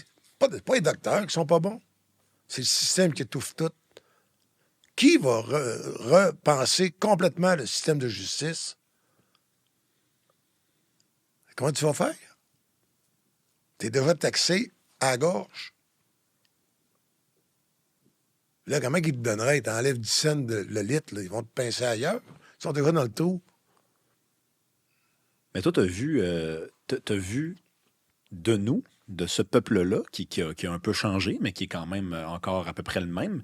Tu as vu de ce peuple-là quelque chose d'extraordinaire émerger. Fait que ça vient d'où? Puis il faut aller chercher ça où? Ben, tu sais, Ça existe-tu encore? je quelque sais part? pas. Moi, ce que je peux dire, les années de l'an... Je reviens avec ça parce que c'est issu de quelque chose, ça, l'ancien compte. Charles Sirois. Ça a donné Télésystème. Ça a donné un empire en Afrique de bénévolat, de charité, de construction, d'instruction. Charles Sirois. Ça a donné la CAQ aussi. Oui, mais oui, c'est pas son meilleur coup. Après ça, mais Serge Godin, Ouais. CGI, une des plus grandes multinationales en informatique au monde. C'est le gouvernement passe des contrats, des totaux, puis on a une des plus grandes compagnies au monde. Serge Godin de Chipcha. Puis on a appris récemment qu'ils avaient soumissionné moins cher. Ouais. Après ça, niaiseux, hein? C'est des années qui ont donné aussi, qui ont le Cirque du Soleil, multinational. Jacques Ménard, qui s'est ramassé président de Nesbitt Burns. Faut le dire. Je veux dire, Céline Dion puis René Angélil. Puis tout ça, ça a donné aussi, ça a donné Jacques Villeneuve, qui était champion du monde en 96. Puis ça a donné les Nordiques qui se battaient avec les Canadiens Puis le Canadien, il a gagné la Coupe en 93, puis les Nordiques l'ont gagné en 95, dans le fond. Ben non, l'Avalanche. Mais tu avais les Expos qui se battaient pour le championnat du monde de baseball. Tu réalises-tu? Il se passait quelque chose, là. Il se passait quelque chose. Il y avait des Hey, compétitions. excuse-moi, j'en ai oublié. Alain Bouchard. Ouais. Il avait son premier dépanneur. Aujourd'hui, je ne sais pas combien de milliards que ça vaut. Puis M. Pellado, il avait lancé ça dans les années, début des années 60. Il avait acheté, il y avait le journal de Rosemont. Tu sais, qu'est-ce qui s'est passé? Mais sais-tu qu'on est essoufflé? Sais-tu que. Parce que moi, Moi, c'est ce qui m'inquiète le plus. Vas-y. La vie a fait. J'étais à Moscou en 80 pour les Olympiques. Puis, le Canada boycottait les Jeux. Autrement dit, je n'étais pas pogné avec des athlètes canadiens. Je n'étais pas pogné avec le comité olympique. Je n'étais pas pris avec des mondanités canadiennes. On était poursuivis au consulat, pas reçus à l'ambassade, pas reçus par le souper de la présidence du comité olympique. Tu vois le genre, là. On était là-bas, on n'avait pas d'athlètes, on n'avait rien. On était 7 Canadiens. Il y avait Jean Bédard de Radio-Canada qui a eu son accréditation 4 jours après le début des Jeux. Fait que c'était pas de la grosse compétition. Puis mon co-chambreur, c'était Jim Kardashian du London Free Times. Donc, c'est le plus grand buffet journalistique que j'ai eu de ma vie. T'es libre. Tu peux pas. La course de 200 mètres, t'as pas de Canadiens. Les États-Unis sont pas là non plus, ils boycottent. Ça veut dire que j'ai passé pendant 3 semaines à aller au Goom, le grand magasin, à voir que la vitrine du Goom, là, il y avait 5 jupons. Un orange flashé, un rose, un rouge, un noir, puis un blanc. That's it. Le même modèle. Mais le jupon était fait pour que les madames puissent avoir un jupon comme tout le monde. T'es pas riche, t'es pas pauvre, t'es un jupon. C'était ça. Puis là, des souliers, il y avait une queue. C'était épouvantable parce que là, il venait d'avoir 10 paires de souliers. Mais là, tu avais 100 personnes. Fait que tu avais 10 paires de souliers. Fait que là, c'est le même qui s'est développé. D'ailleurs, ils ont appelé ça la nomenclatura. Le docteur soignait la femme du boucher. Le boucher, il donnait un morceau de viande. Là, avec la viande, il en prenait la moitié, puis il donnait l'autre moitié au plombier. Ça fait que tout le monde marchait. Sinon, t'arrivais à rien. Si tu voulais avoir un médecin, il fallait que tu aies quelqu'un qui connaissait le docteur. Ça n'a pas beaucoup changé ici, ça. Un des bienfaits d'avoir été un journaliste, puis d'avoir une certaine... des contacts, c'est que tu appelles ton chum le docteur. Tu dis, hey, j'ai mal là, qu'est-ce que je peux faire? Sinon, tu fais quoi? Tu te mets sur une liste d'attente, tu attends 4 mois? Tu veux dire que à l'époque, tu as vu quasiment une société qui nous ressemble aujourd'hui? C'est plus tard que c'est pire que ça. Quand on y retournait, parce que pour les Olympiques, il y avait nettoyé, hein? C'était beau, il y avait tout doré, les coupoles des basiliques, puis c'était vraiment beau. Mais plus je m'éloignais, plus les jeux avançaient, plus je m'éloignais du centre-ville. Là, à un moment donné, j'ai commencé à avoir ce que je l'appelais les nids de poules, des buildings gris. Parce que Staline, il avait commencé à construire ça dans le temps de Staline, là. C'était des gros édifices d'à peu près 8-10 étages de haut, gris, avec, évidemment, si c'était communiste, il y avait une cuisine collective. C'était plus intelligent, dans le fond. Tu avais une cuisine pour tout le monde. Puis, en réalité, dans la vie, si tu travaillais fort, t'aimes-tu ça, ta petite cuisine, faire ton café le matin tout seul sans que personne ne regarde tes bobettes? Oui. Bon. Mais après ça, quand on est retourné avec le Canadien, en 90, c'était la perestroïka. C'était sur le bord de planter. C'était fini. Mais là, je les ai vus, les itinérants. J'ai pris des photos. Ils étaient sur le gazon en avant de l'hôtel Rossia. 6000 chambres, le Rossia, devant le Kremlin. C'était bourré d'itinérants, puis avec des tentes. Ah, des tentes. Ouais, on connaît ça, nous autres. Mais ça, puis les routes, c'était bourré de trous, parce que l'État n'était plus capable. Puis ça s'est effondré 2 ans après. En 87-88, je me suis retrouvé en Allemagne de l'Est. Je roulais en Allemagne de l'Ouest parce que Sports Illustrated m'avait demandé un papier sur Gaétan Boucher. Puis le Sports Illustrated, il y avait tellement de cash, j'ai dit, ce serait bon que j'aille voir les parents, ses beaux-parents, qui étaient à Insel, en Bavière, en Allemagne de l'Ouest. Ils ont dit, oh oui. Tabarnouche. T'es malin. Non, mais... T'es payé un petit parti voyage. en Allemagne, puis j'ai loué une Vaux. Puis là, à un moment donné, rendu là, on va-tu voir Berlin puis le mur? Mais pour aller voir le mur, là, donc, on roulait, c'est les autobahns, 150 à l'heure. Les Mercedes me dépassaient à 225. Là, je suis arrivé, le rideau de fer. Le rideau de fer, c'était réel, là. C'était pas des mots en l'air. T'avais des barbelés, t'avais un mur, t'avais des barbelés sur le dessus, t'avais des miradors puis des gars avec des mitraillettes. Là, tu donnais ton passeport. Puis là, ça te prenait 4-5 minutes, pas plus que ça. Là, tu t'en allais à peu près 100 mètres. Puis là, je ne sais pas ce qu'il avait fait avec ton passeport, mais il te redonnait ton passeport. Puis là, j'ai roulé à peu près un demi-kilomètre. Là, je suis parti d'une autoroute grosse de même. Puis là, je suis arrivé, c'est une petite 2 voies, tout croche, plein de bosses. Là, j'étais passé du côté communiste. Là, on a roulé jusqu'à Berlin. Puis à Berlin, le mur, là, il est là, le mur plein de graffitis. C'était le mur de Berlin. C'était divisé en deux.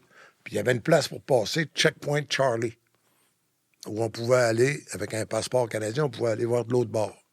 Mais tu passais d'un bord, c'était Berlin-Ouest avec des vitrines, tu arrivais de l'autre bord. Ça a commencé à me faire peur, ça, vraiment, ça, en disant, ça veut dire que si tu pousses trop loin une société collective, ou de moins en moins, en anglais, incentive, il y a de moins en moins de... Oui, tu veux dire d'incitatif. D'incitatif, oui.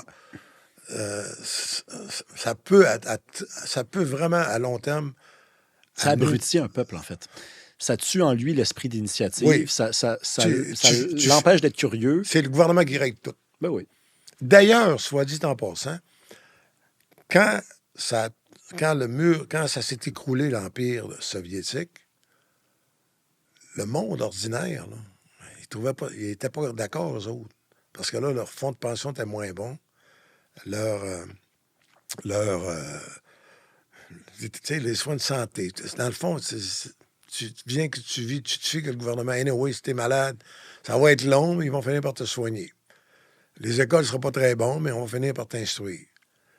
Dans le fond, puis c'est tellement sclérosé que, ouais, tu vas pouvoir prendre le métro pareil. On se trouve des excuses. L'histoire du Québec, ou d'un Québécois plutôt, c'est des acronymes. C'est CPE, Cégep, RAMQ, AMM. AMM, c'est Aide médicale à mourir. On est numéro 1 là-dedans. Ouais, on est numéro dans le bas, c'est bravo, ça. On est numéro 1 là-dedans. Fait que tu colles ces lettres-là, là, ensemble, t'es fait lire à n'importe qui dans le monde, il ne comprendra pas c'est quoi. Mais ici, ça, c'est le parcours d'un Québécois. Ça passe toujours par l'État. Ça passe... Puis, tu sais, je ne suis pas anti-État, mais j'ai quand même constaté que on a besoin d'une protection sociale. Oui. Mais moi, je me rappelle, je pense que c'est un des derniers paragraphes à Moscou, en 80. J'avais ton âge. Et un des derniers paragraphes, c'était « Ça prend des syndicats, ça prend toutes sortes de programmes, mais il ne faudrait jamais faire un pas de trop. » Ouais, parce que si tu fais le pas de trop, tu te ramasses. Puis garde la Havane, là. Ah non, mais moi, j'y étais il y a un an, puis il y a du monde qui trippe, puis c'est romantique leur affaire. Rendez-vous à la Havane. N'allez pas dans un tout inclus. Allez à la Havane, regardez du monde faire la file pour 6 œufs, là, puis venez me dire que c'est champion, cette affaire-là. Je veux qu'on termine sur, Régent, sur un truc. Tu habites aux États-Unis? Ben non, j'habite Mirabel. Oui, mais t'habites... Non, je paye 54 d'impôts. OK, d'accord, mais tu habites aux États-Unis 5 mois par année. Je n'ai pas le droit à la pension de vieillesse. T'as pas le droit? Non, j'ai reçu un chèque de 4 cents la première fois quand j'ai eu 65 ans. Avec une lettre qui me disait que compte tenu de mes revenus... Ah, ben c'est correct, ça. T'as bien gagné ta vie. Ah, oui, mais... Oui, oui. Puis, Mais tu habites quand même 5 mois par année aux États-Unis, on peut Ouais, à dire peu ça? près. Bon. Ouais.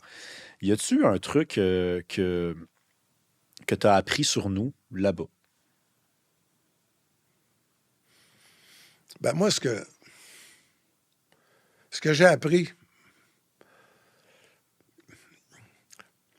il y a, ce que j'ai appris, et je ne sais pas comment l'exprimer, mais il y a comme un poids social. Non, pas poids. Il y a une pression sociale, c'est certain. Dans le fin fond, on est une petite société. On est 7 millions à peu près. 9. On parle français, Ouais, non? mais de francophones? Francophones. Ouais, À peu à peu près près. 7 millions de francophones. Ouais. Et dans le fin fond, c'est comme une grosse ville américaine. Ce que je veux dire, c'est des gens qui euh, ont des leaders, ont des influenceurs, pour reprendre l'expression, mais c'est très facile dans une petite population d'exercer une pression sociale. Tu barres quelqu'un, tel d'un tel, tu ne peux plus y parler. Mathieu Bock, ici, un autre, hein, tu sais, bon. Un pays de 350 millions d'habitants, c'est plus compliqué. Et en plus, les États-Unis ont été bâtis. Dans le fond, c'est pas, ça le dit le nom des États-Unis. Tu sais, il y a plusieurs États-Unis. Moi, j'ai tout fait ça, mais en moto, là. Tu sais, j'étais allé Texas, l'Arizona, j'étais allé à Santa Fe, au Nouveau-Mexique. J'ai fait le Missouri. Je les ai tout fait, pratiquement. Et les États-Unis du Vermont, puis du New Hampshire, c'est pas les États-Unis du Missouri puis du Kansas, là. Puis le Missouri, c'est pas la Californie. Puis le nord des États-Unis, l'Oregon, Seattle, c'est où c'est hyper. Ça a une pensée plus moderne. C'est pas la même affaire que la Floride, là. C'est. Tu vas me dire que le Canada, on pourrait faire la même réflexion. Tu sais, la Colombie-Britannique, c'est pas Saskatchewan. Puis la Saskatchewan, c'est pas l'Ontario, puis l'Ontario, c'est pas le Québec. Mais ils ont une langue commune. Fait que donc, la masse fait que c'est très difficile d'exercer une pression, sentir une pression sociale. C'est peut-être parce que je suis un Québécois qui travaille puis qui vit 5 mois par année aux États-Unis. Peut-être que mon voisin, mes deux voisins, ont peut-être la même pression que je ressens ou qu'on ressent ici. Mais c'est certainement à cause du nombre, la loi du nombre. Tu sais, je pense pas que la pression soit la même. Tu sais, ici, là, il suffit d'un. Tantôt, tu parlais d'un joueur, là. Il suffit qu'un joueur, mettons, je te parle d'un joueur, fasse une petite affaire, mais mettons un politicien, mettons un animateur de radio, juste une petite affaire. Là, Facebook, là, ça décolle. C'est récupéré par le journal, c'est analysé par la presse, c'est discuté à Radio-Canada. Puis finalement, ça fait que chaque personne peut se transformer en une victime. C'est très difficile. Et ce que je trouve très difficile pour le Québec, et encore une fois, je reviens là, c'est toi qui vas vivre ça. Moi, j'ai vécu. Des belles années. Non, mais j'ai vécu un Québec divisé en deux, les Anglais dominants, puis les gars, le pauvre monde qui travaillait pour le Forman. Après ça, j'ai vécu longtemps dans un Québec divisé en deux. Fédéraliste contre les souverainistes. C'était rouge, libéral, fédéraliste, Canada, les Rocheuses, qui se faisaient broyer d'émotions. Puis tu étais très québécois, très ardent. Après ça, mais là, sais-tu ce que je vis, là? Je vis un Québec divisé entre Québécois, TVA, Journal de Montréal, Cube. puis un Québec, Bell, Radio-Canada, puis La Presse, puis 98.5. Est-ce que c'est sain? Mais tu penses que le Québécois qui n'est pas dans le milieu, il vit Il là-dedans? fait quoi, lui? Mais lui, tu penses qu'il est interpellé par cette lutte-là? Non, il est coincé là-dedans. Il est Je veux coincé dire, là-dedans. c'est social. Je veux dire, sérieux. Mario Dumont, il est à Cube, dans le journal, puis à TVA. La voix de Mario Dumont, que j'apprécie, passe pas ça. J'aimerais ça que Mario Dumont puisse être au 98.5, qu'il puisse être invité à Radio-Canada. Je comprends ce que tu veux pour dire. toucher à d'autres mondes. Ben, moi, Marie-Louise Arsenault, là, c'est la grande prêtresse des woke, là, mais elle est fine, elle est géniale dans la vie quand tu la rencontres. Mais ce que je veux dire, Marie-Louise Arsenault, elle-même, s'adresse à une clientèle à elle qui peut la vénérer.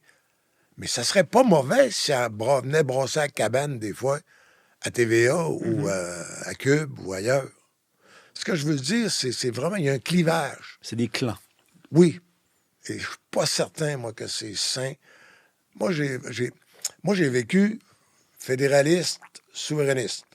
Mais tu pouvais travailler à la presse, puis aller à TVA, puis tu pouvais travailler au Journal de Montréal, puis écrire une série à Radio-Canada, puis être invité au sport à Radio-Canada.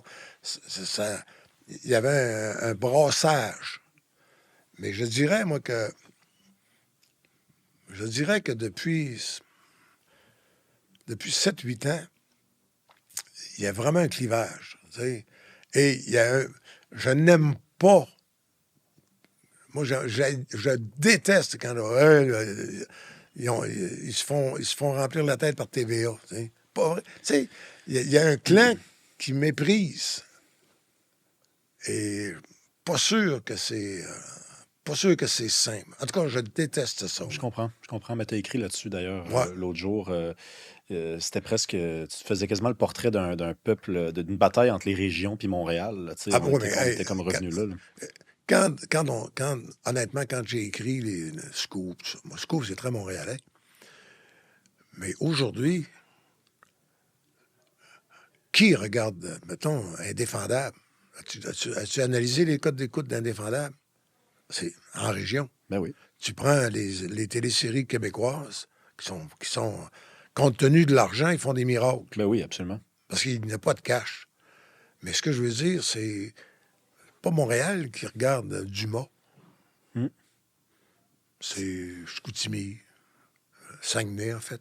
C'est Bécomo, c'est Rimouski, c'est Québec. Mais donc, on a un clivage québécois, puis les autres, là, Radio-Canada, puis Bell, puis tout ça. Mais tu réalises-tu qu'on se dirige droit dans le mur? Un clivage, les régions et la métropole. Et trouve-moi donc un pays dans le monde qui va bien quand la métropole est complètement à part du reste du pays. En tout cas, en France, ça va pas bien en France? Ça, c'est un exemple exactement qui illustre ce que tu veux dire. Écoute, Régent, avant qu'on termine, je veux te rendre un petit hommage parce que je t'ai découvert dans la presse quand j'avais 12, 13, 14 ans. Je voulais devenir journaliste sportif. Comment dit, tu as appris à écrire? J'ai appris à écrire en te lisant. Puis, tu sais, on recevait la presse à la maison, papier, puis je me réveillais plus tôt que tout le monde. Puis, moi, je pouvais pas savoir qui avait gagné le match parce que j'allais me coucher à la fin de la deuxième. Ça n'existait pas, le web. On était 2006, 2007. Limites, là. Ben, ouais. Exactement, ça existait, mais je ne savais pas que ça existait vraiment. Fait que moi, je descendais de l'escalier, puis là, en plein hiver, j'ouvrais la porte, je recevais un vent de face de moins 40 d'en face. Le camelot lançait mal, fait qu'il fallait que je mette les 2 pieds dehors. Je ramassais le journal, je rentrais, et là, je lisais Régent Tremblay. Puis, tantôt, on se parlait du Québec, du vieux Québec peut-être, parce qu'il faut peut-être l'appeler comme ça, où on bâtissait, où on construisait des belles histoires. Finalement, je pense que ça prend du monde qui raconte des histoires. C'est comme ça qu'on remet du rêve dans l'esprit du monde. On n'est peut-être pas si loin d'un Québec qui pourrait rebâtir, reconstruire, recréer. Mais ça passe par des gars comme toi qui racontent des histoires. Parce que c'est les histoires qui nous font rêver. Oui, mais il ne faut pas perdre espoir. René Lévesque, là, il n'essayait pas de faire des chiffres au tableau. Ils ont publié Parizeau, le budget de l'an 1. Là. Penses-tu que le monde comprenait vraiment la péréquation? Il faisait rêver d'un Québec, avec un peuple qui se prenait en main. Puis je me rappelle, je les ai tous fréquentés dans ce temps-là. Moi. Donc, tu sais, veux-tu passer ta vie comme locataire dans un pays ou bien t'aimerais mieux être propriétaire du tien? Tu sais, c'était des mots qui... Et, tu sais, et comment je te dirais ça, donc? En, est-ce que le Québec de 95... Est-ce que le Québec d'aujourd'hui est mieux que le Québec de 95? Ça dépend comment. Moi, je vais te dire, ouais, ça va vas-y. dépendre de quoi que c'est mieux. Si on parle d'économie, si on parle Non. de solidarité sociale, je sais pas, mais Bon, j'aurais envie de dire non, là. Bon, mais ça veut dire qu'on a voté non en 95, puis on a voté non en 80. Malgré ça, je veux dire, la Révolution tranquille, c'est de 60 à 80. T'sais, Jean Lesage, l'évêque dans Hydro-Québec, il a fallu le faire, Hydro-Québec, ça. À Shawinigan Power, la compagnie américaine, la ville, c'était tenu par Shawinigan Power. C'est eux autres qui renaient tout.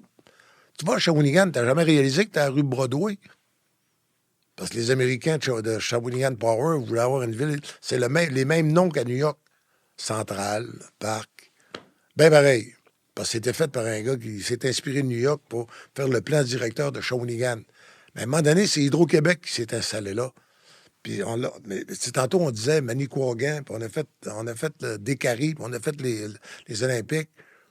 En 80, on s'est relevé du référendum parce que René Lévesque a dit à la prochaine fois. Puis là, j'ai trouvé qu'on a eu une époque fabuleuse jusqu'au référendum de 95. Pas un hasard, ça. Perdu les Nordiques, perdu les Expos. Et si je compare la société actuelle avec celle que j'ai connue en 95, je suis pas sûr que je sens la même drive, que je sens la même capacité de révolte. Je sais pas. Je sais pas. Mais ça passe des fois par, comme je te dis... Mais raconter des histoires. Ça passe par des gens qui racontent des belles histoires. C'est pour ça que les artistes par des individus. Les artistes sont si importants dans une société. Parce que c'est les artistes qui font rêver, mais c'est les artistes aussi qui trouvent les mots pour raconter. Tu sais, le journalisme, là, c'est pas compliqué, ça. Puis l'écriture des téléromans, puis des téléséries, puis des films au cinéma, c'est qu'à un moment donné, il y avait une grosse caverne. Puis là, le soir, dans la journée, les madames ramassaient le bois. C'était de même dans ce temps-là. Je m'excuse pour les madames. Puis là, il allumait un bois. Puis là, les hommes avaient chassé. Puis là, ils amenaient un gibier. Puis là, ils faisaient cuire ça. Puis en attendant, il y en a un qui se levait, qui racontait la chasse. Elle était grosse. Elle était belle. Puis il y avait plein de détails. Là, il mangeait, puis il allait se coucher, tu voulais qu'il fasse. Il ne pouvait pas passer une soirée sur le cellulaire. Et c'est de là que ça a raconté la vie. Parce que, un matin, j'écrivais je parlais avec un ami, tu sais, il me parlait d'un texte que j'ai écrit un matin, pas grand-chose. Mais c'est tellement clair. Mais j'ai dit, écoute, j'ai fait une carrière complète, moi, avec deux affaires. Un journaliste qui me dit, utilise tes 5 sens. Ça m'a marqué. Là. L'autre point, c'est très saguenéen, ça. Charles-Julien Gauvin, ancien maire de Saint-Fulgence, la patrie d'angine de poitrine. Charles-Julien Gauvin, il m'a dit, les grandes choses s'écrivent avec des mots simples, puis les simplicités avec des grands mots. Simplicité dans le sens du lac, les niaiseries. C'est les grandes choses s'écrivent avec des mots simples, parce que j'étais un jeune prof de latin, puis quand j'ai commencé journaliste, j'avais fait bien des fleurs, puis c'était ronronnant. Il m'avait dit, viens ici. Viens ici. Viens ici, je vais te montrer des mots simples que le monde va comprendre. Puis après ça, tu sais, c'est 3 vers, je pense, de Boileau dans l'art poétique. Aujourd'hui, le monde, là, comment je parlerais de Boileau? Mais ça dit, ce qui se conçoit bien s'énonce clairement et les mots pour le dire viennent aisément. Fait que le problème, c'est pas de trouver le mot, c'est de concevoir. Merci, Régent Tremblay. Merci. Merci à vous d'avoir été là. Si vous aimez ce qu'on fait, ben écoutez, abonnez-vous à la chaîne, c'est gratuit. Vous allez nous voir passer dans votre algorithme comme ça. Sinon, ben, si vous voulez accéder aux épisodes 3 semaines d'avance, j'ai un marché à vous proposer. On est sur Patreon, le lien est dans la description. On est également sur YouTube. Il faut devenir membre exclusif. Vous pesez sur Rejoindre, se joindre. Le marché, c'est le suivant. En échange d'une somme modique mensuelle, vous accédez aux épisodes 3 semaines d'avance, sans publicité, ainsi qu'à du contenu exclusif. Sinon, ben, à mardi prochain. Merci d'avoir été là.